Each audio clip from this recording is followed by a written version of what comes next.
Ladies and gentlemen, welcome to the Above the Bar podcast, where each week we belly up to the bar with a new guest, find out what they do, who they are, and what makes them great. So sit back, relax, and enjoy.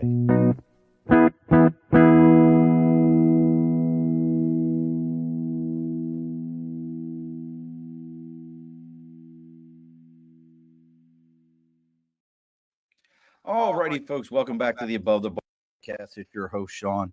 We've bellied up here to the bar. It's 14 days till Christmas, so if you haven't bought any presents yet, shame on you. Get your shit together now. But we're going to get into something. If you know me, you know I love music. The scheme right now was not planned in any way, shape, or form that we would all be wearing black T-shirts in some way, shape, or form. But somehow, through the power of what is good heavy metal, hard rock music, wait till I tell you guys who I just bought tickets to see today over in East Rutherford, New Jersey. You guys know who's doing a stadium tour, right? Oh, I'll tell you in a minute. Somebody who's doing a stadium tour. Very, very late 90s, early 2000s, hard rock, heavy metal, making it happen. But that's what we're here to talk about today is hard rock, heavy metal.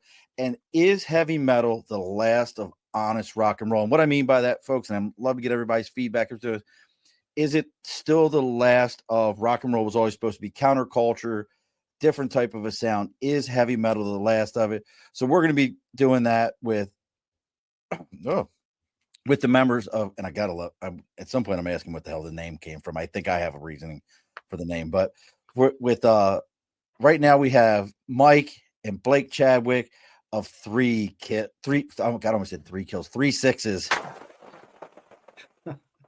Michael, if they ever need to change the name, 3 kills could be a hell of a band. Could be a good side project too. Just the 3 of us playing different instruments. I mean, I don't know. Oh, you could swap instruments. How? Yeah, I mean, we'll get Damien on guitar. You know, Blake can sing because he can actually sing somewhat, and I'll play the drums. And I have no idea what rhythm I'll play, but it'll probably be similar to the jazz we already spoke about. So yeah, well, I mean, Blake looks like the guy that like you don't leave your girlfriend with him too long. He looks too handsome to be in a heavy metal band. He's got that look, like he's got the little soul patch thing going and everything. He actually doubles as an Abercrombie and Fitch model. So did you know that? We have fun facts about to put on our website. Oh, I love it already. Well, look, folks, we're gonna get into it. If you're finding us through the band or the band through us, make sure you're giving a like, follow, share, all those type of things.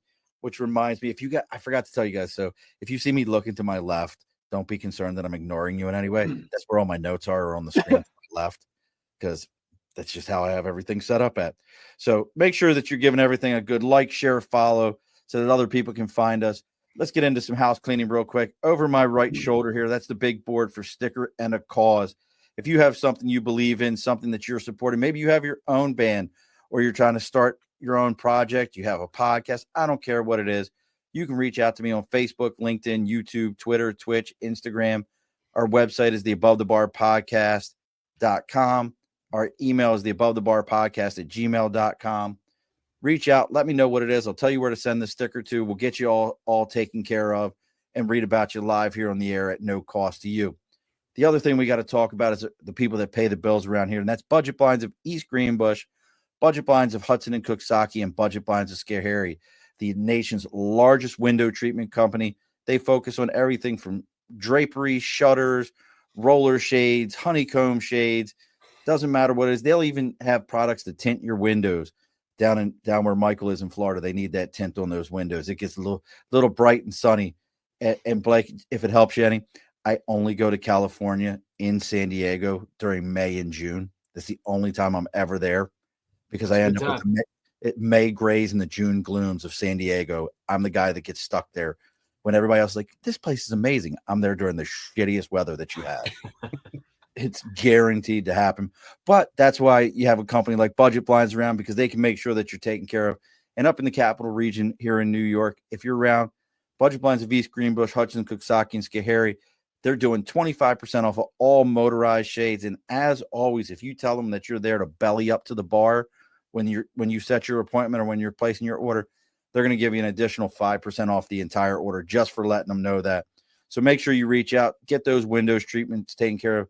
Have you guys ever seen motorized shades? Yes, Ooh, they're pretty rad. yeah. Like you can voice activate them now, where you just talk to your smart device and tell it to raise and lower your shades, and it does it for you. It's absolutely amazing stuff there. So Schedules and automations and stuff, everything, all that stuff oh, too. you can schedule it to like raise and lower. Like it's impressive stuff. So make sure you're checking it out, folks, and seeing what they've got going on there. All right. So all the house cleaning is done. How are you, gents? You good? All right, you got to Doing talk. all right. Got to talk, Michael. I know, like you're used to seeing me, but somebody's going to listen to the audio side. See, he's a big. How big is he, Blake? He looked like a big boy. About 6'3". No, Oh, man, you're so fucking generous. Oh my god. He's a little fella. I'm 6'1", about two. I think I'm walking around about 235 right now, 240. Good God. So yeah, I love tacos, and tacos love me. So But this is what people aren't going to understand is like hearing your voice, Michael. And that's why I always tell people go back and watch the live of these if you've never done it. Like here you are, 6'1", 240, and you have one of the softest voices that I've heard in a long time. Like you sound like you should be an English teacher. or I could do those romance novel voiceovers, right? Oh, absolutely. You know, Caress your bosom with his whoa. something. I don't know, something. I don't want to get too far. I mean, I know Blake is actually sitting at the bar right now from what it looks of this, and I'm like, am I serving you? Oh, you're serving, but maybe we're both serving. Can I be your bar back? Maybe that's what it is. I would appreciate. You're probably the only one of us that could carry the kegs around at that point. Blake's strong. He's taller than I am. How tall are you, Blake? Like 6'8" or something like that? Since we're embellishing a little bit right now. We're just giving it away.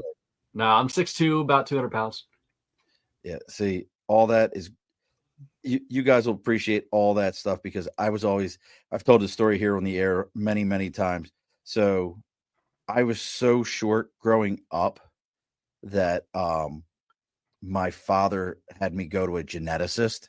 I'm 5'8", but he was so concerned because my father's 6'2", all my cousins are 6'3", 6'4", his brothers are 6'6", 6'7", and then there was me. Like even the female cousins are taller than I am at 5'10". The shortest one's 5'10", and then there's me. Wow. Hey man, we got love for short kings. Don't worry, man. Listen, I'm trying to make it happen every day. Your beard is beautiful, by the way. You have a wonderful, magnificent beard, Sean. Thank you. I'll grow mine out like yours if I could. I can't. I'm like a sloth. It just like comes in like all patchy and shit. I can't even grow like a nice beard. I love my beard more than I can explain to you, and I spend time with like the rights, dude. Like, hey, welcome to Beard Hour. But I spend the money on like real beard soaps, like to wash my beard, and I put the balm in it every day. Like you got to do those things, and I get my hair cut every other week, and my barber trims my beard and takes care of it. Somebody called me for the second time ever in my life, Conor McGregor, because of my beard. But you don't have the sex allegations and everything. So no. That's like apples and oranges at this point. Yeah, we're pretty good as far as that's concerned. But we're done talking about my beard. Let's talk about you guys and talking about 3 6s. So Blake, you're the drummer. Yes. Michael. Now I wanted to ask you. Like, originally, you had Kill up there. Yeah. So do you each have like a different name that you go by within the band itself, kind of thing? Yeah. So it actually stemmed back from when I joined the band. I've been there many moons now, but we actually had stage names or personas, so to speak. Okay. And mine's actually Kill Switch, and I've then just shortened to Kill and whatever random names they call me. When Damien gets on, you should ask him that question. He'll have a plethora of nicknames that he has for me. But we had the nicknames, but over time, I mean, I've recorded as Michael Cassidy in other avenues, I guess you can call it. But okay, I don't really care if anybody calls me Kill or Michael. I mean, whoever wants to. Damien still calls me Kill most of the time. Even when he just calls me to say what's up, he calls me Kill. Yeah, I mean, it's stuck for everything, but I just didn't know how you wanted to approach it. I mean, I'm cool with either one, to be honest with you. So I'm look, as I say, I'll call you by whatever you want, and I'm just glad you didn't give me a name that I couldn't pronounce. Yes. I normally butcher names pretty well. I'm just that guy. I have no choice in the matter. I'm going to butcher your name. It just is what it is. It's the story of my life. But so you were are you an original member, Michael? Not really.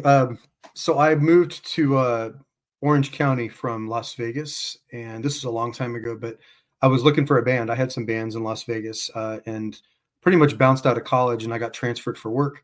I was looking for a band, and just put an ad up. I'm like, hey, skinny guitar player seeks heavy band. What's up? And trying to find something, and I just locked in with the guys. It was mostly Damien. I mean, we got along, but I really just liked the attitude. Damien tells a really good story about it. I think he kind of embellishes a little bit about how I came to be in the band, but it's pretty funny actually. But yeah, I'm not really, I wouldn't consider an original member. Damien started it as a studio project, and he's going to give you a better background of the band when he gets here. He should be here any minute, I'm sure. But it started off as a studio project, and it was done mostly as like kind of like more a joke, like just tongue in cheek. Okay. But when I came on board, I was really obsessed with writing just like better songs. It's just something a little bit more heavier, more of my influences and everything. And I've always really liked Damien's lyrics. He's a master lyricist. He writes great shit. And the way that he delivers it, it's kind of a little bit unorthodox. And that's what makes it really, really interesting. Well, I'm going to put you on the spot here then, Blake, because one of my favorite, like, I don't have a lot of music jokes. I have like a couple of them. Like, I'm lucky I can play the radio. That one, you've probably heard that one before. But I can't even do that anymore. I don't know how to do the radio these days. I do streaming.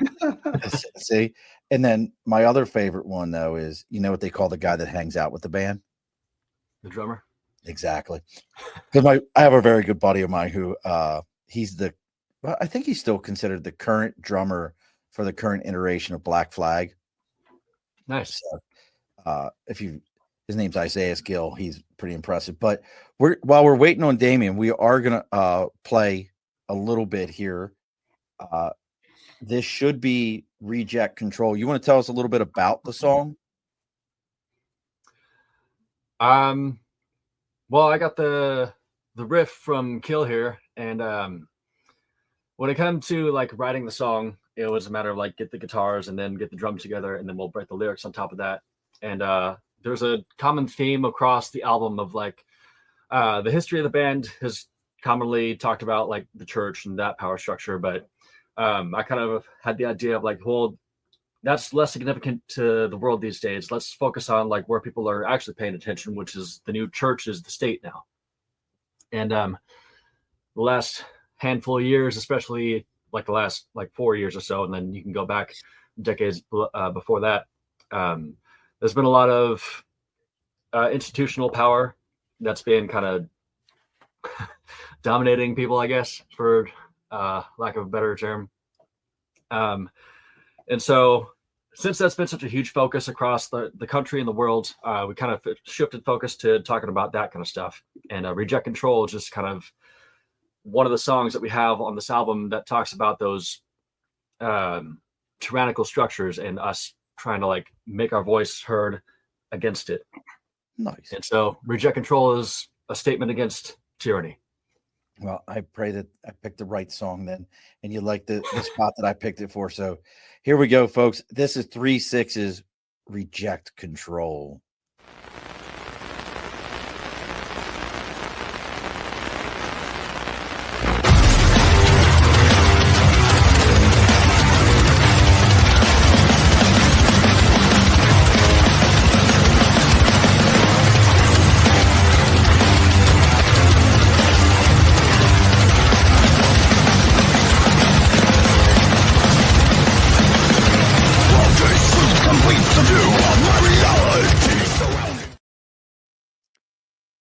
I wanted to play the whole thing.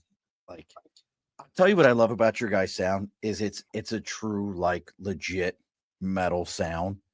It's not like, oh, we're acid nouveau metal with a touch of a jazz hint. Every so often we play piano in the middle of the song just to bring it down so we can have a zen moment. Like right, like butterfly, heavy metal butterflies. Like it's just not. It's metal. It's what I want to listen to when I want to be in an extremely large truck that looks like the one from Maximum Overdrive and just run everything down, if that makes sense. Folks, I'm not running anything down. But I love the sound of it. But it also, if you go back and I love the fact that during the video it play like you can see the lyrics, you know what's being said here. And that kind of is what brought me to what I wanted to talk to you all about, was the fact that I want to get your opinions on metal music in general. And I was talking about this. Kill was listening to me talking on TikTok just before. Classic heavy metal bands like Iron Maiden and Judas Priest, not so much Priest, but especially Ronnie James Dio and bands like that, they talked about political issues. They were always politically driven music. And I always felt like metal is a politically driven genre of music, always has been. But I think it gets lost in where you mentioned the religious stuff, Blake. I think it gets lost in like, oh no, it's just a bunch of Satan worshipers. They're all just out to just take our children. Like, how do you feel about that? Do you think that metal is still honest to rock and roll in that way? Or are you guys kind of a niche now to keep that alive? Go ahead. No, go ahead, brother. You got it. All right. So I think there's a spectrum of like different topics that metal talks about. If I can draw the analogy to Halloween, the original power metal bands, they loved the energy that metal had, but it was always focused on darker themes. And so they took that energy and put positive themes to it. And so that spanned a whole different genre of metal bands. So metal in general kind of gets stereotyped as like the anti-Christ or the anti-power structure stuff, but there's really so many different things out there. But again, it's the sort of underground scene if you have to go looking for it. And so for us, where we fit into this whole thing is sort of like the anti-power structure. And it's always kind of had that theme across the previous albums as well. And so I thought I had a point. Does that answer your question?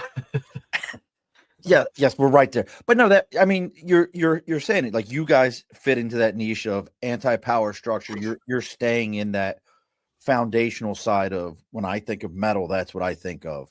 It really is about that conversation, but it's a much louder conversation than like who sang the song War? I can't think of the name.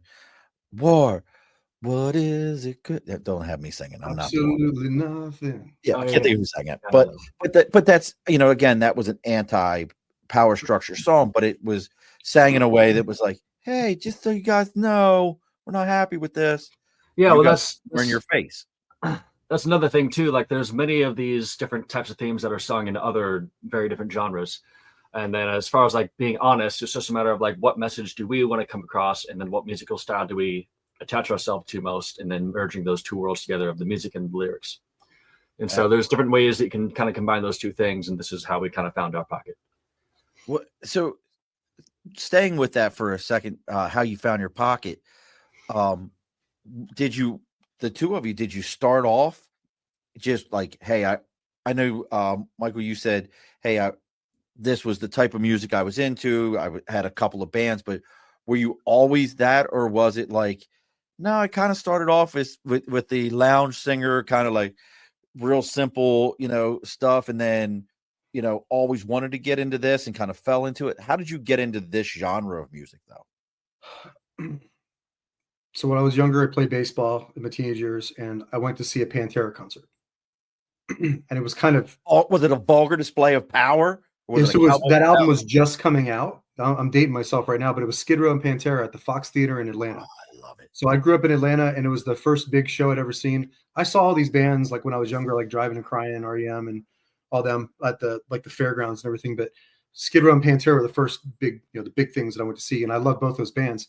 But Pantera came out, and I had my friend with me, and we were in the second row. You remember like Turtles records and tapes? Remember Turtles? We didn't have that up in Baltimore. Oh, okay. So I got second row tickets, and I was like, badass. So I get to go see Pantera, right? And they were already blasting some singles from Vulgar Display of Power on the radio out there, and they came out playing Mouth for War, and it was just crazy. And I kid you not, Dime looked right at me, and he just stuck his tongue out and swung it around while he was playing, and I'm just like, I want to do that. That was it, man. that really did. I mean, I was listening to bands, Megadeth and of course Metallica, Black Sabbath, but I was also really heavy into like country and some pop too, just because of my family. I was listening to pretty much everything, and hardcore rap, a lot of gangster rap, and it just You must be kind of, close to my age. I'm yeah, 48. yeah, oh yeah, for sure. I'm there with you, brother. But we had a band in Atlanta that I grew up around called Stuck Mojo, and I love those guys. To me, they're the true rap rock pioneers, and they did it better than anybody because they were more metal, and I really grew up on that. So between Dime and Rich from Pantera, those are my two big inspirations on guitar. And yeah, those Pantera really did it though, man. And just seeing some of the bands around Atlanta and everything was really cool, man. But when I got out, I spent a lot of prime years in Vegas. I went to school out there, UNLV, and I had a rock band there. We weren't really metal, just rock band. Good times, good fun. Never really went anywhere. But when I went to LA, it's just, huge, just a massive difference because, you become, instead of being just like an average fish in a small pond, then you become a really, really little fish in a big pond. Right. Right. But what really stuck out about 3 6s was just more like the attitude. I mean, the songs were good, but I wasn't really gravitated towards that. I just thought, okay, where's the potential here? I like their attitude. And I actually really like Damien's punk background. He had a punk band called Subjugator that was pretty big in the area and in Orange County and the surrounding areas. And they played with some of the larger names that would come through too. A lot of metal bands, punk bands, hardcore. And I was really drawn to that. I love the attitude. I like the fact that him and I could write really easily. Yeah, I mean, it just kind of blended in. I mean, I've done some stuff other than 3 6s since then, but when it comes down to it, it's like I put my heart and soul into writing a lot of these songs, man. That's How about you, Blake? Did you start off like lounge singer style or what was it for you? If you want to go way far back, my mom was pregnant with me and she would put Metallica on the Walkman and put it on her belly so I could listen to Metallica while I was still in the womb. Listen, So how old are you? I'm 33. He's the young buck. He's the young buck of the band. I used to be. Now he is. So pretty much from the beginning, I was listening around heavy metal, like Metallica, Slayer, Pantera, all the classics. But I love what you called it, a classics. Thanks. Keep going. Well, I mean, classics for me, I guess. Call it classics. I love the classics. Bach, Beethoven, Megadeth. But the first band that I really gravitated to was Oingo Boingo. Oh wow! And so that was the band that got me interested in like the whole world and how crazy music could get. And then I was stuck on them for a long time. And there was always like Alice in Chains or Soundgarden was a couple of bands that were around that my parents would play a lot. And when I got my first iPod at 12 years old, I'd had so much room for music that I could put all these bands onto it and start listening and exploring more. Because if I had a Walkman, which what I had before, I could carry like maybe 2 CDs around. So it was always Oingo Boingo. And now all of a sudden I have 700 CDs. And so that's when I really kind of opened up my musical world to all those bands, and the Machine Head and Blind Melon was another big one for me. Blind Melon's an interesting band. Have you ever looked completely sidebar left turn? The lead singer, couldn't tell you his name if it meant my life. But did you ever look into some of his history? He was a psychopath. I don't know much about him, but I know he died of a heroin overdose. So he was very typical 90s heroin overdose. There's a lot of those from the bands. But like he got banned one time, like straight up stoned out of his mind, just started peeing on the audience. Just let me go ahead and do this. And that original song that made him so big, the B-Girl song, that album had been out for like years and just happened to like be one of those things that somebody stumbled across with the video and took off. Yeah. Well, here, I'll tell you the concert tickets I just bought for me and my 15-year-old doesn't even know. He doesn't listen to Dad's podcast. Dad's a dork. Why would you listen to Dad's podcast? We're going to the Meadowlands, System of a Down, and Korn. Oh yeah, nice. Yeah. Like I just get chills saying it.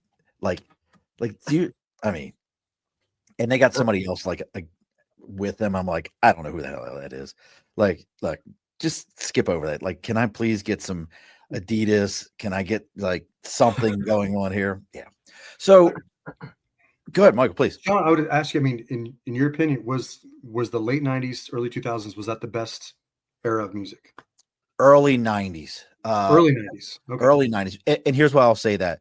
So I can still remember, here, Blake, here's how old I am. I can still remember watching MTV when they had music videos and them coming on and going, hey, this is an exclusive.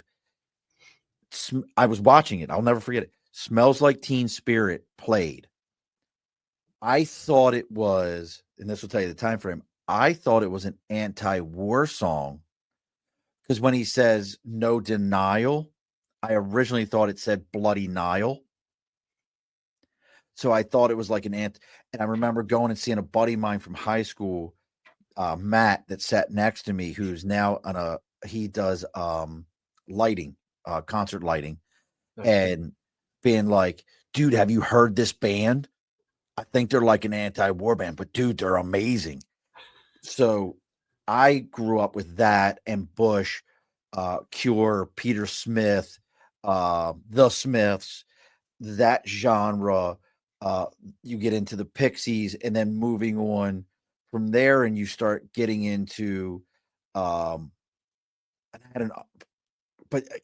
my music influence is unique because then I have an uncle who's 8 years older than me, who was Van Halen, Dio, God, anybody of that era. And then add to it, I have an uncle who graduated from Berkeley School of Music and owned everything Beatles that was ever produced. I have a tattoo on my arm that says Rainmaker, and it's a Cocapelli because that was his band, Tom Wright and the Rainmakers. That's cool. So Nice. like my musical influence, but back to your original question, Michael, for me, it is that mid 90s core where folks like you and me might have put on a CD or a tape and we were listening to Wu-Tang Clan and then flipped it right over and somebody handed you another one and you might have been listening to Bush or Ride the Lightning. Our generation, we crossed everything. There was nothing other than please take country music, roll it up really, really, really tight and stick me in the eye with it. That's the only way you're going to hurt me with it because I can't stand country, but I love bluegrass, but I don't like country. So that's me. A lot of countries are shit now too. I mean, I like the old stuff like Alabama and Oak Ridge Boys and all those guys. Yes. Good shit. Hank Williams and all that. But in 1990, let's see, it was 94, late 94. Early 95. I had already moved to Las Vegas from Atlanta, and my late brother, Ryan Wexler, we had a band together in Georgia when I was growing up. And he actually came out and he gave me the first Korn CD, and I hadn't heard him before. And blew my mind. I was like, what is this fucking garbage? Because it was just different from everything I had heard. And I was like, what are they tuned to? And it's like, I found out they were tuned, down one step to A standard on a 7-string. And I'm just listening to it. And I'm like, this is huge. And it's so funny how other bands started to emulate that style, like that, even down to the songwriting, like the structures that Korn was doing. Oh yeah. You got a lot of bands that would copy it. And it blows my mind. A lot of bands went to like the pimp and roll style with the Adidas and everything else. That was a big album. And the other one, oh man, I mean, it blew my mind. I didn't come into, I love Machine Head. Machine Head's one of my favorite bands all time. But I didn't really come into it until I heard 10 Ton Hammer off of the second album, The More Things Change. And I have to listen to that one. I don't listen to a lot of Machine Head. Okay, so most people quote the first album, Davidian. What was the first album's name? Burn My Eyes, right? Yeah. So, but the second one came out, and it took like the heavy and the extreme to another level.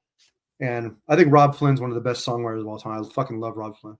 But the second album, that first song, 10 Ton Hammer, I remember just blew my mind, man. The riff was so unorthodox and weird, and I loved it.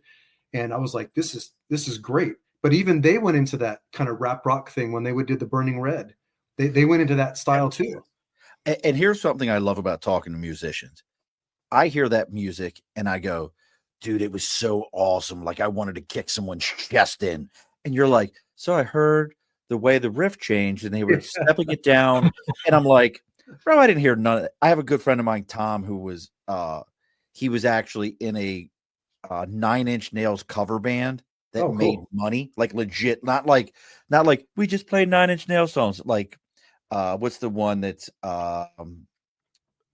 Bad Fish that does all the Sublime songs and everything? Sublime songs, Yeah. like that type, but it was Nine Inch Nails. And he talks the same way. And I think both of you will appreciate the heaviest concert I was ever at. And this here will really show our age for a second, Michael. It was Sepultura, Helmet, and Ministry all together in one show. You want to understand heavy? Because I love Ministry. I love that, that Ministry, real like industrial sound. Yeah. But then I'm a big Helmet fan. Unsung to me was just amazing. And they have their backstory of everybody fighting for them, all these record companies thinking they were going to be the next Nirvana, and they weren't. And it wasn't their fault. It was the way they were presented. They went down that rabbit hole too with their songs. I mean, they had some. Yeah. Page writes some serious dark shit too, man. And he's a jazz nerd, man. Totally. Oh, is he? Oh, yeah, totally, dude. Total jazz guy. I love all this. So, but that kind of brings me into my next question. So, I've had a lot of people on to talk about writing different types of albums, but for you, and real quick before I get into this question, hey, if you're just joining us, you're wondering what's going on here. We've got 2 of the 3 members of the band 3 Sixes. If you want to see what they've got going on, you want to see what's happening, make sure you're checking out 36s.com. That's their website. You can get to all their music. You can get to all their links are on there. Check out what they have going on. If you're watching us live right now and you've got questions, maybe you have questions about making music, please drop those in the chat. We'll ask your questions. But for making a metal album, is it, especially for going from different types of music that you both have played, is it any different making an album like this compared to if you were making a rock album, or if you were making the next Oingo Boingo album? Blake, I love the fact that you said Oingo Boingo. That was, I'd have never in a million years been like, yeah, so the dude who's the drummer in the metal band is a big Oingo Boingo fan. Like, yeah, it catches a lot of people off guard. but what, do you have this process of it, or is it, throwing shit at a wall? Like, what is it for you for the musical process? Kill, why don't you start? Because you're the backbone of most of the songs here. Well, I appreciate it. Thanks, man. Wow. It's, when it comes down to it, I'm a big riff guy. I love riffs and I like hooks. Like, I think either playing or writing pop music in my past has also kind of bled into the metal aspect, because I do want to have a hook. Every song has to have a hook. I mean, we can sit there and, have like 2 riffs the whole song and just blast beats the whole damn song. It'll probably be fun and good, but there's something, you got to have a hook. I want a catchy riff, a very recognizable drum pattern, and I want a sing-along chorus. Those are like my 3 things. That's why I love. And luckily the 3 of us actually can put that together with no issue. I've blown so much smoke up Blake's ass because I think he's like just the best drummer I've ever been around in my life. I mean, it's like, I think I get stars in my eyes when I'm around him. I think he's the only person that makes me starstruck, to be honest with you. But we write good together. I'll start solidifying, certain riffs. I'll put things together, or there'll be times I'm driving. I'll write a song in my head while I'm driving. Oh, wow. And I'll come back and I'll be like, I have to record this. And the only thing that I have to really deal with is my limitations on guitar, just because I'm not like an excellent guitar player, but I'm good enough to write decent songs and good riffs, and structure them. So I really think I can focus myself good on songwriting structure and making sure that riffs transition into different parts properly. And then having a chorus where it's going to be recognizable. But from beginning to end, I want it to be something that's memorable for not only us, but for the listener. That's a really important thing to me. It doesn't matter what style it's in, because not everything is just like, haul ass, crazy blast beats or slow grindy. There's a lot of mid-tempo stuff that we do. When you hear the rest of the album, Sean, you're going to be surprised, man, because it's very unique, man. There's a lot of songs that you're going to be like, wow, this is different from what I just heard. But the way that it flows, I think we have one of the best flowing albums ever. We have an amazing album that's going to come out. I'm really stoked about it. I'm really proud of it, man. How about for you, Blake? Now, if Michael's sitting there and he's like, "I've got this song. It's in my head. I've come up with it. It's a battle hymn of the Chihuahuas." I love your dog Yeah. already. I have a You hear that, Marty? Okay.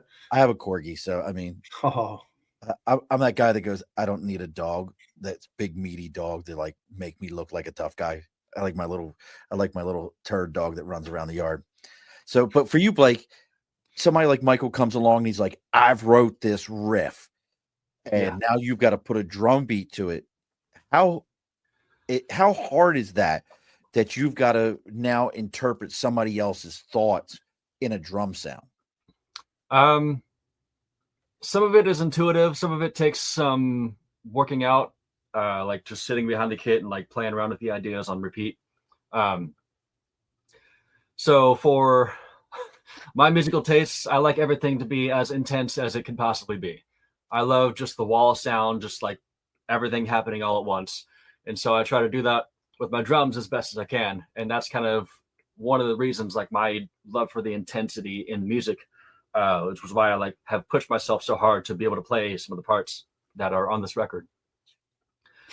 So with that as like a baseline, I'll get a riff from Kill and I'll try to interpret, because I know he likes diversity in the song and just like having room to breathe and room to speed up. And so I'll do my best to interpret what he's going for, and then I'll do what I call like a drum sketch. So I'll just hit record and just record some raw audio and play around with some ideas and do some editing. And I'll send him a version, just like, it sounds terrible, but it's enough to like hear kind of what my ideas are.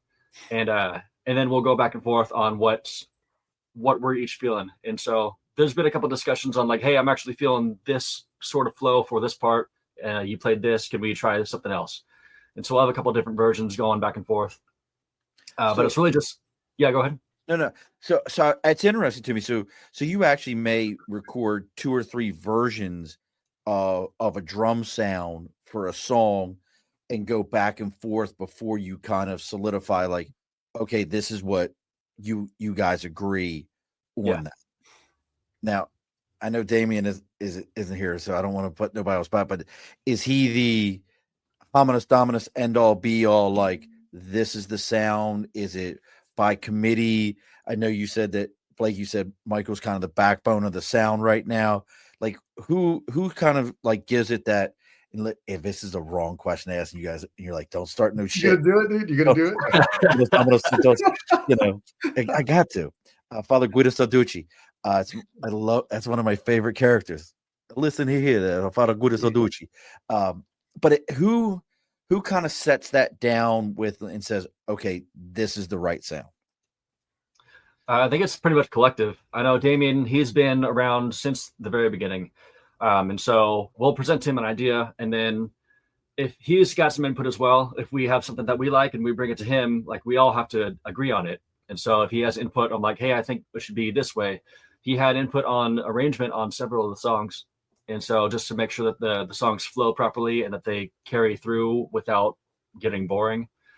And so as far as the sound, I think him and Kill have worked together for so long that it's pretty natural for like, they know what to expect from each other. I'm kind of the new guy just here to play blast beat. Languages. You guys speak each other's languages when it comes to the music. Yeah. Now, I mean, I honestly, Blake has so much. I think they're using the word spectrum, I guess, that you had earlier, but he's got a really wide range of influences that he has. Like he's already talked about with Oingo Boingo to Machine Head and so on. But he's able to play those different parts, and the ability that he has, which he's worked really hard on. I mean, it's not like he's, he just plays this and that's it. He has so much different nuance that he puts with the songs, and there's little accents I've heard. I've actually had to call him and be like, did you do this in this part here? I hear this little itty bitty part here. He's like, oh yeah, I tried this. And it's like, wow, that's neat. Nobody else will probably hear it, but I love it. And it's like, great, let's try to enhance it a little bit. It's really cool. I just think he's been really good to feed back and forth with. I can feed him the songs complete. And if he has any issues on the structure, he'll come and talk to me first. Damien's been on board with pretty much everything we brought them, and he's been digging everything. I think and Damien knows me. He's like, everything I write has to be better than what was on No God, No Peace, our last album. That's That awesome. was, we have a bar, right? And there we have a 13-minute song, which was the title track of the last album, No God, No Peace, which that was my proudest moment. That was my magnum opus until the next album starts. But then you have all this shit come out, and it's like, I just want something to be memorable. And, you know, like I said, there's a wide range of tone and song like styles, I guess you could say, or on the album. I mean, the emotions that you're going to get from the album are different from song to song, honestly. Michael, I have to pause you for a second. Oh, sure, buddy. Sir. Sorry, I have to pause you for a second. You got a fart or something? Sitting back in the green room. We have a myth, a legend. Can't nobody see you right now. I want to bet he's wearing a Raiders hat. Let's see. Well, maybe not. If he was wearing a Raiders hat, we'd all have to just give him a hug and say, it's okay. It's Maybe okay, next buddy. season. Maybe next. So joining us, folks, from parts unknown, from unknown parts, he is the leader of the pack. He's running. He is the one in the 2-3 of the 6s. It is Mr. Damien himself. Thank you very much for having me. Totally appreciate it. Look, Michael, Blake, I told you there's no rhyme or reason how I introduce people. I love it. It's great, man. It just goes, brother. Well, look, so we were just talking about the new album. We played a little bit of gosh, my brain is Reject Control. Yeah. We Reject busted that Control. out. I'm sitting there going through my notes. We played some Reject Control, which I'm telling you, I love that opening. And I think you'll appreciate, all three of you appreciate this. And this is what came to mind to me when I first heard the way that opened. It does have a very ministry type open to it. Like there, you can feel that industrial kind of heavy sound to it. But what we were just talking about, Damien, was and you can I can kind of run this all back, but what we're talking about is with this new album right now and putting this together, you know, with the three of you, it sounds like you all work very well together. Like, here's my piece. It's not too many cooks in the kitchen is what best way I could put it. How do you feel when you're putting a song together with them? Like, do you kind of sit back as the lead singer and go, okay, I'll wait for them to send me things, and then I'll put my little, you know, I'll put a little Parmesan, a little oregano on top of this? How do you approach it? The majority of the songs that we did were like Reject Control. There's a few that were different. Antitheist is the first one that comes to mind, but generally speaking, they were all done in the vein of Reject Control. And this is musically the most I'm not going to say hands off because I've always participated, but yeah, this is the first time I got to sit back and just wait for him to send me stuff. And it's really cool because we did that in the demo stages before with previous material. And there's always things that you change here and there for whatever reasons. But this batch of songs for this record were so complete that all I did was say, I think I know where the lyrics are going. What are you guys thinking? And I had really nothing to say on the arrangements. I'm going to say about 90% of stuff. I mean, that's a pretty high ratio because I'm normally, you know, elbows deep in everything. But no, they found an amazing vibe. And when they sent this song to me, and I went over what I thought the lyrics should be about. And oddly enough, you know, they were thinking the same thing already before I even said it. And I'm like, okay, where do they go? I just want to make sure that I'm thinking the same way, you know, which is the pre-chorus and the chorus and the verses, where you want to break this and that. And this album was the easiest to write out of anything I've done because they were just on such a fucking great vibe together that, I mean, if it ain't broke, don't fix it, you know? You were like the Elton John of this, where like they just sent you the music and you wrote lyrics up a bit like Elton John. And look, folks, we're close to closing the bar here and everything. So if you're out there and you're seeing this right now and you got questions about either writing music or about heavy metal or even if you got a story about your own first experiences with hearing a heavy metal sound. Mine was Rainbow in the Dark, was the first heaviest song I heard. Love it. Ronnie James Dio, heavy Rainbow in the Dark, which I still will tell you that Ronnie James Dio to me is the greatest voice in all of heavy metal. I'm still a Rob Halford fan, but Ronnie James Dio crushes it. But if you want to know what the 3-6s got going on, you can check them out at 36s.com. That's 3THREE 6s SIXES.com. They've got all their different stuff on their website. I'm just kind of popped over here. You can find all their places that you can follow them at. They've got their upcoming events. Looks like you got nothing coming up right now, but we're going to ask about that in a second. The new album, though, that is for next year, correct? And that album, when that releases, do you have an official release date for that one? I know it's early 2025, and it's Call Me the Devil. But do you have an actual, like, hey, this is when it's dropping? Yeah, is it the 25th or the 29th? I think it's the 29th. It's the Freethinkers Day, 2025. And I'm going to give you the exact date here right now. You got to tell me what Freethinkers Day is. Oh, yeah. Well, that feeds into a lot of stuff here, especially a lot of Damien's lyrics, which is great. Wednesday, January 29th, it'll be on all streaming platforms, ready to roll. Nice. Make sure you please share a link on our pages and remind me, and I'll make sure I drop it. So I'm going to piggyback off what something Damien was saying. It's funny because he was saying, like, this is the easiest it's easiest for him to write. It's like, felt like everything's kind of written itself. But just speaking to that accord, his lyrics are they are the best. It's the highest level of Damien LeVay we've ever had. And wow, by far, dude. And like I was telling Sean, how I write, it's like everything that I write has to be better than the last album. And for me, No God, No Peace, the song itself, like, that was the bar for me. And I had to go above that. One of the last songs we brought to the table, and, Blake, correct me if I'm wrong, this might have been the last song we brought to the table, was Welcome to the New World Order, which is the first actual song on the CD after our intro track. And it came from a couple of riffs from long ago. And I remember traveling out to California before we were going on tour. And I even had the riff back then.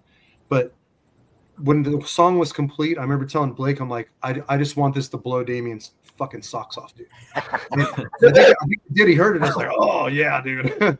I mean, it ended up being, and Damien actually selected, he's like, this needs to be the first one we lead with. And he was right, man. I mean, it hits hard. Welcome to the New World Order is the first single off of the album.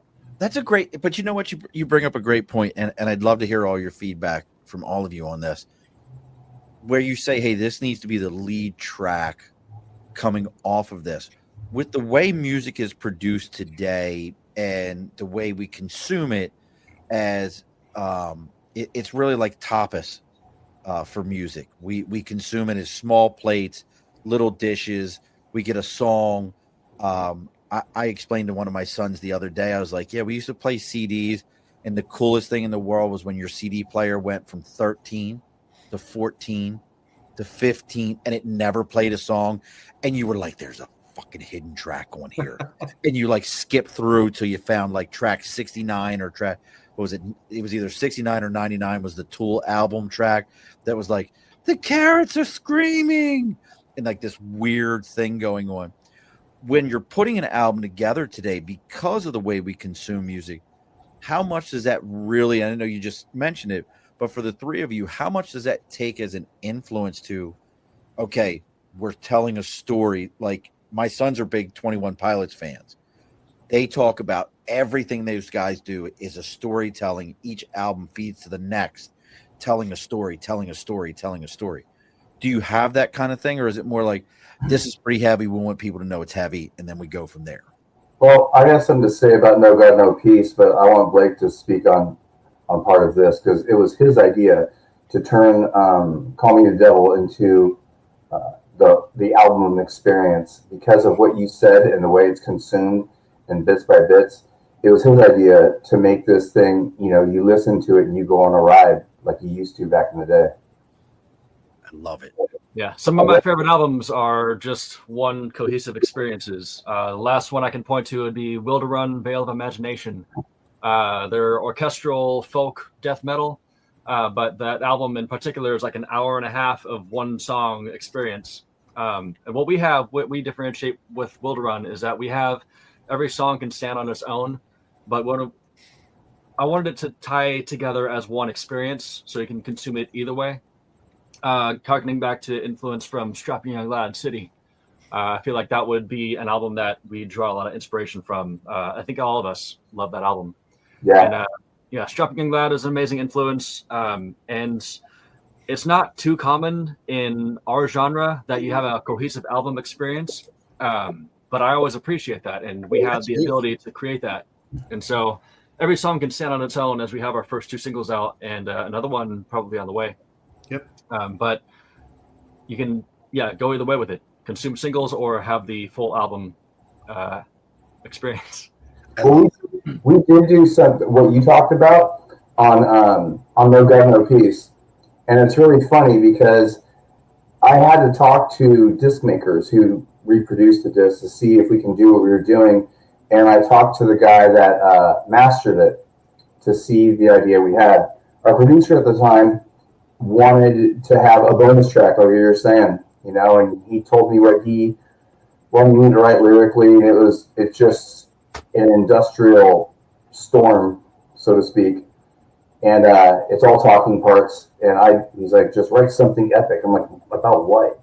He's like, epic. Just write something epic. Bullshit. Don't play around. Just write something epic. Yeah, that's all I said. And I'm like, so then I got in a big argument with my then girlfriend, and I spat something out in like 20 minutes.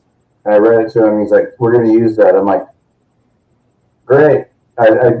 He's like, I'm just going to cut you up and put you in where I think you need to go. I'm like, yeah, okay, cool. So I went in there, I did it. And then we had another idea. This one's kind of fun. So if you stick, now on that Tool CD, because I got it too, it just, the clips, the tracks play for like a half a second or a second. It just keeps going and going. But they have no song names. So we took it a step further, and ours does. So if you have it in something that plays the song's names, it tells a story. Every single song that's like a second long has a title, and it walks you all the way through it, and it goes to the bonus song, and it all reads like a sentence. Now that's awesome. I've never seen that before. And the mastering guy that we did that with said the same thing, and he did a lot of stuff. And awesome. yeah, we have to get you one.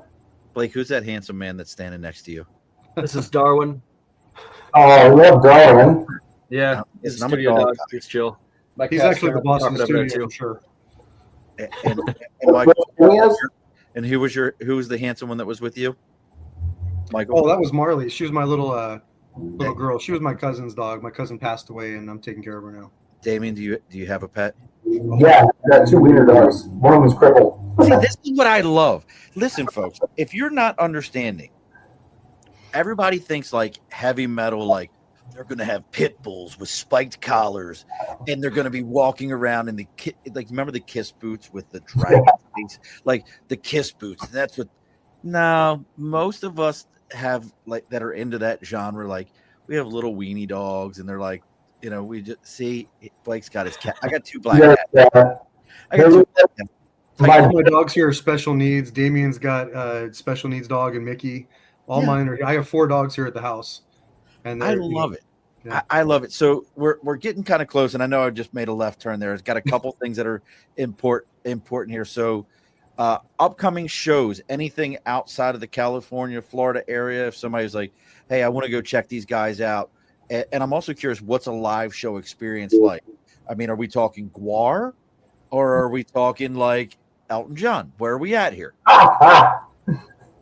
Like we're all hearing diamond encrusted cock rings. So that's when it comes to like planning shows, we don't have anything right now because we were really focused on making the experience of the singles with the lyric videos, which these 2 guys are heavy on, especially Damien. He loves lyric videos, and for rightfully so, they do a great job with them.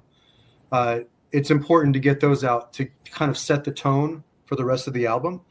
What we were kind of aiming for, and one of the reasons why we're really not, we did 2 tours at 17 and 19, and then in 2021 our bass player passed away, and Johnny Cardenas, our brother in metal, and it's not something we're really rushing into as far as looking for a bass player, so to speak. I recorded all the bass tracks on the new album, and they write themselves when you have these two guys, having such a good emphasis on the songs. That was great. But when it comes down to it, we're going to kind of pick and choose what's going to be the best avenues for us to run with. But when it comes to our live show, I actually like the way that Damien talks about it. So go for it. Tell me about it, Damien. It's a lot of energy, man. It's unscripted. I mean, obviously, we practice a set. We have to because we run samples, and we've never hidden that. But it's not like we're faking stuff. There's no hidden tracks that we couldn't play without. Could we play all the samples? Yeah. It's just not going to sound like the record does. Blake does an amazing job of keeping time, and because of his ability to follow the click like a boss, we can pull off everything that we do in the studio. People really are blown away when they see us for the first time because they think that all the samples on the record are just on the record, and then they come see us play, and we got this big old rig full of stuff, and and everything goes off as planned. I mean, sure, in the beginning there was a couple mishaps. They happened, but I mean, generally speaking, I say about 99% of the time it goes off like clockwork. And I'm really proud of what we do. There's a lot of energy in there. That's awesome. All right, so here's the important question.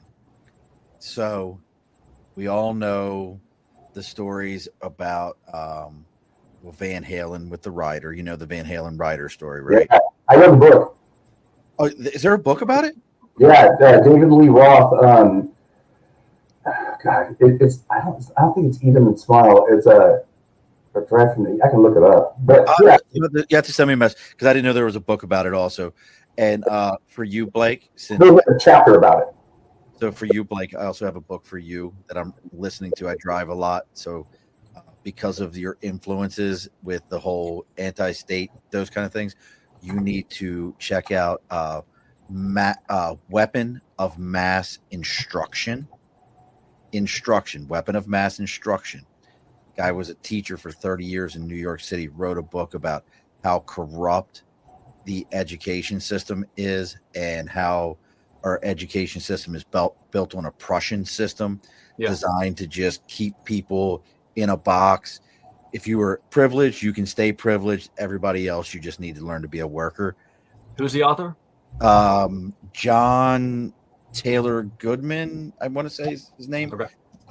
Here, I'll tell you. Weapon of Mass Instruction. I'm gonna grab it on Audible right now. That's good. John Taylor Gatto, Gatto. Yeah, I'm listening to it on Audible. Cool. I just thought about that for Blake, just based on what you kind of said. But what we're talking about, when I mentioned Van Halen, I mentioned that's it, brother. You're gonna love it. Michael, you'll have to send me a message because I'd love to hear your thoughts on it because it's one of those ones that as a parent, between my wife and I, we have 8 kids. She had 4, I had 3. We went half on one. And I have 6 grandkids and a 7th on the way. And reading this book makes me want to take every one of my kids out of public school, homeschool them, and figure out what's going on because it's such a change. And we're getting closer, folks. If you're just joining us and you want to know about 3 Sixes, it's THREESIXES.com. See what they got going on. If you have any questions for us about their music, let me know now. But this is one of my things I love. Let me ask this first, and then we'll add to it. Do you have a rider? No. No rider? Rider for shows. A rider for shows? Not yet. Not yet? Okay. But then let me ask. I want to know, it's going to be a 2-part question. For each of you, if you could put anything on your rider, what is it? I want to know what it is. I'm surprised you guys haven't already answered for me. My God. I don't know what a rider is. So rider, Blake, is something that's in your contract that says when you get to a certain area, they must have this. The Van Halen one was either red M&Ms or brown M&Ms or something like that. And they deliberately put it in their rider because they had so much going on. There were so many safety concerns in the show that they wanted to make sure the contract was being read. and they knew if it was or wasn't because they would go into their dressing room, and if the M&Ms weren't the way they said they should be, they knew no one read it and they needed to be concerned for safety. So yeah, they actually would trash David Lee Roth would trash everything. And in the writer, it said if the M&Ms, I think it was brown. And by the way, the book was Crazy from the Heat. It's a chapter that's in the book. And he said, in the writer, if this wasn't met, then all bets are off.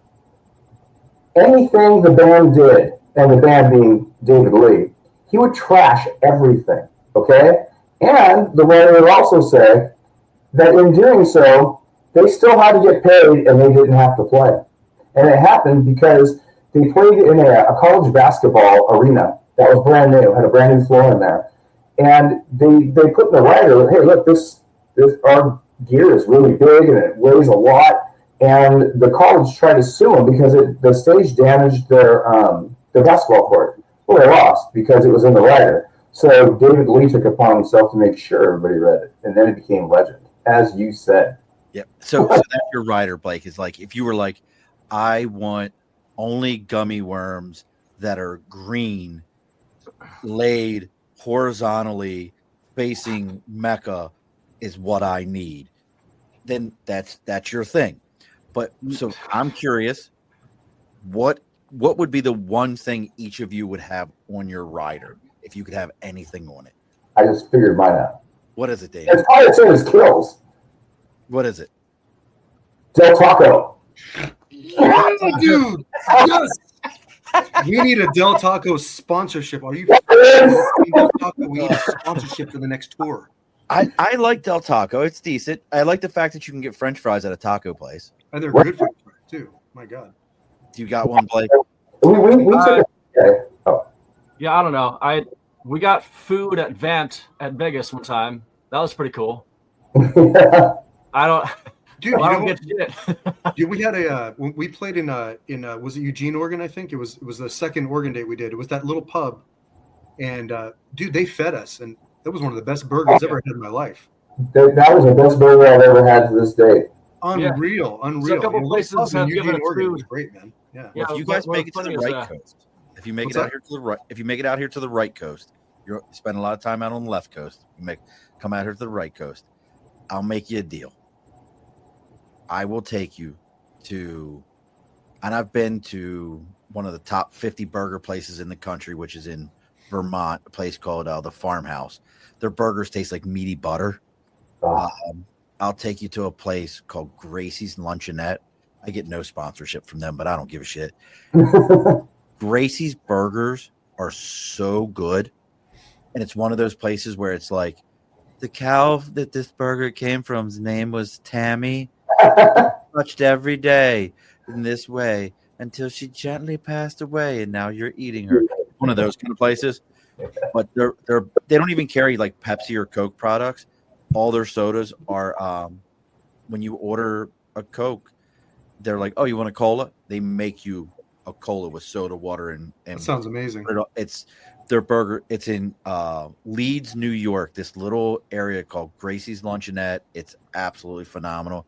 And they have a little bakery inside of it that makes like killer donuts. So I'll take you guys there. That's my deal. But that goes into my second question. Before we close up and everything, craft table. You can have anything on your craft table, not Del Taco, Michael. Not Del Taco. Fungul. You can have anything on your craft table. It could be tacos, but you got to have like birria tacos at least. But birria, yeah, that's what I had for dinner. So yeah, we got a place out here by me, and New York's not known for its Mexican food, but I have friends who are originally from Mexico and they came out this way. They do a birria pizza. Oh, I'm down, bro. Let's do it. And they'll do as long as I got the consomme to dip in. I'm cool. Their consomme. They do a ramen consomme. What? Yes, take the consomme with ramen noodles. No way, bro. Dude, it's absolutely killer. Oh, my fat ass is larger and in charger right now. Listen, oh my God. There's a little chubby kid that lives in my soul. Dude, I am the chubby kid, bro. I'm down, bro. Look, I found the chubby kid in my soul.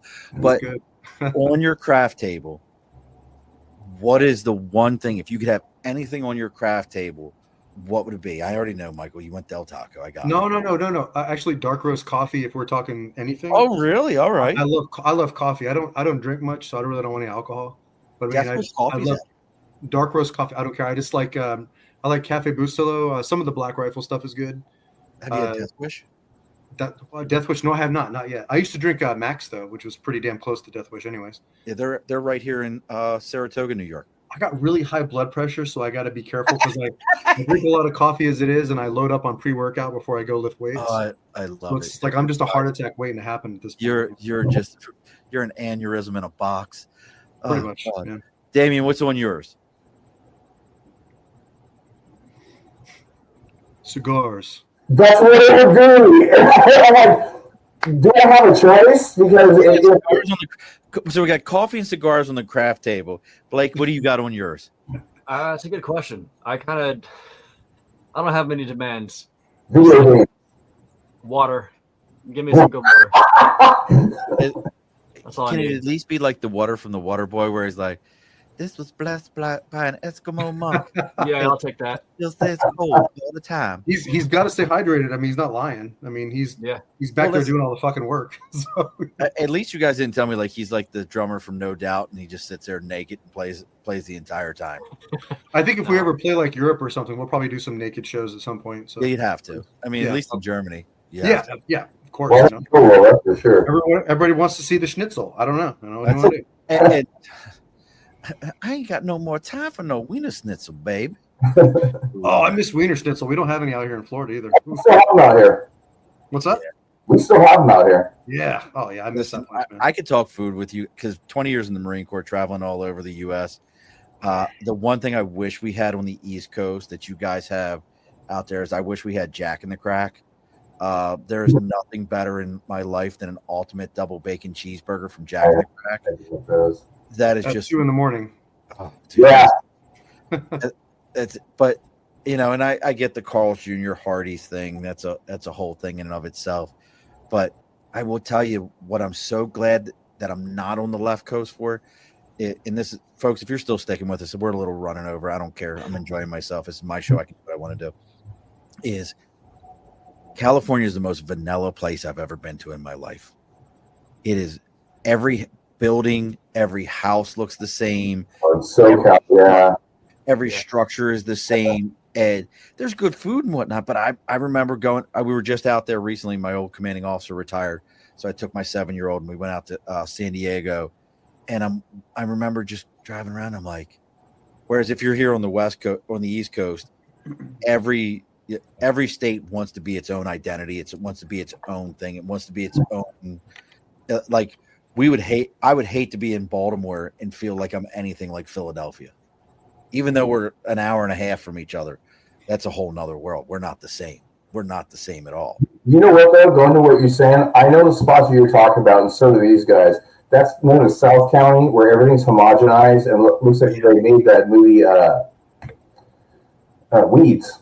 Tiny houses on the hillside. Yeah, it's all like that. But the further north you go, like into the Huntington Beach area, and you start getting into Seal Beach, Long Beach, and hitting LA, then you're going to get some really good food. And quickly, I got some of the best Mexican food I've ever had in my life on a sidewalk right across the street from my house, like 6 days a week. These guys, somebody tried to one of the competitors tried to like jack their people or whatever. Everybody ate the truck once and just lines up right in front of it and just goes to our friends. It's flipping awesome, dude. Oh, and Tommy's. Are you at Tommy's? No, what is that? Tommy's Chili Burgers. Look them up. That's a West Coast thing for sure, dude. The same going in and the same going out. So pretty much. Super exciting. Well, look, folks, if you're looking to know about 3-6s, I mean, just talking to these gentlemen, it is an absolute blast. If there's shows or anything like having the conversation we just had, it's going to be a good show. A lot of energy, a lot of a lot of heart. You know, we played a little bit. I mean, look, I mean, less food, more metal, probably at the shows. That was just for you, David. I didn't play the whole thing. Just had to show that part for you. That's what make sure you're checking them out. The album's going to drop. You said the 29th there, Kill? January 2025. January 29th. The new album's going to drop. I expected everyone that's listening to this takes the moment, goes ahead and pre-orders at least 10 to 15 copies of it. Because as we know, they need 15. You have to, what is it? I got it. One of my old guests, he said it was something like you have to have like 15,000 downloads to equal one album purchase from the 90s. Oh, yeah. It's Good old something Spotify. ridiculous. It's something ridiculous. So make sure you have it on loop that you're just going to download everything over and over and over so that the next thing you know, they can make it here to the East Coast with me and we can go eat like fat kids. I'll tell you after the show about what we got here in Albany that I think will make Mike put a little twinkle in Michael's eye. But so make sure you're checking them out. But as I always say, if you're finding the band through me or me through the band, make sure you're giving us a like, share, follow on all your social media, all the different things you got going on. That way they can get found. That way we get found. That's why we all do these kind of things to keep growing and keep expanding. Now, gentlemen, I know you downloaded and listened to all 262 of the other episodes of this. I think this is 263. It's 263 or 264. It's something like that. We've done this for 4 years. And you listen to all of them. So you know what's about to come. And you guys can Rochambeau for it. You can rock, paper, scissors. I don't care what you do, but the guests always get the final word. And since there's 3 of you, you guys can figure out who gets to go first and who gets to go last, but each of you get your own final word. And don't log off afterwards. I need to talk to you for a minute after the show. So what's the final word? Is there anything concerning or just all No, around? whatever you want to say. Whatever you want to say. This is your spot. You got control. Go ahead, guys. I need a minute. Whew. I know what I'm going to do. I'm going to still break Blake's thunder, maybe. Or Blake, you want to go first? Okay. Go for it. You got something. You're LF. Okay. What I'm going to tell people for the very first time when I listen to this record, Blake was, man, he was so onto this. This is what you do. If you're a stoner, light up beforehand. If you're a drinker, have a couple before. Do whatever to get in your spot to be just zone out, okay? Give yourself 42 minutes of time in the best frame of mind, completely uninterrupted. Hit play. And let it just play by itself until it ends. Blake, what do you got? After you do that, put this in your workout playlist. You go. And Michael, you got the final word, brother. What is it? Everybody should lift weights. Everybody should eat red meat. And drink dark roast coffee. I mean, I don't know. I mean, honestly, I'm happy to be along the ride with these guys. They make me really proud to be in this band. So just looking forward to showcasing what we have for everyone. And pre-orders are going to be dropping. We'll have pre-orders set up for mid-December. We'll start to be able to pre-order the album for January. We'll have a new Bandcamp merch page up too. It's actually up right now, but it still needs some work. But it'll be up by the end of the month and functioning. We also have masks and neck gaiters for the next plandemic that we have. We have plenty of 3/6's logoed masks and neck gaiters available for people too, and they're on the website. Alrighty, folks. Be sure to push your stool in. This has been a Second Front podcast presentation found on Apple, Spotify, and wherever podcasts can be found.